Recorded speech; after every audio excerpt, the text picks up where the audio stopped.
Kayo naman po ay humihingi ng dagdag pamasahe.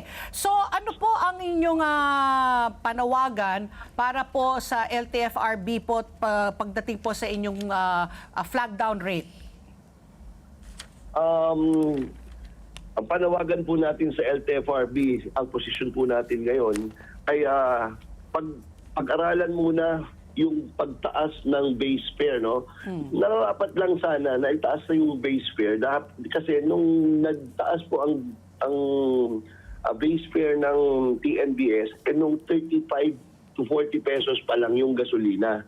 Pero mas maganda po, hindi tamaan dito yung mga mananakay. Kasi pag nagtaas ng base fare, mananakay po ang masasalo niyan. Correct. At baka kumonti po ang mga sumakay at tumatangkilik sa mga TNBS. Marami pong paraan para tumaas ang kita ng mga drivers natin pagpatungkol sa TNBS.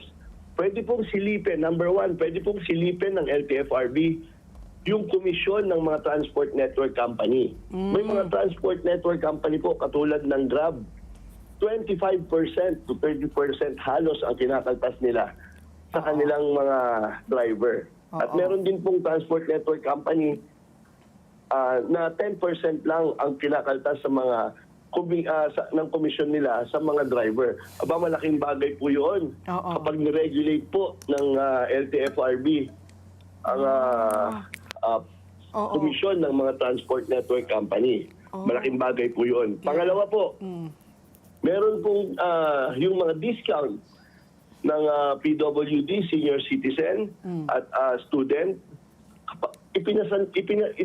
Ipinapasa po ito pinapasan po ng LTFRB ito sa mga drivers.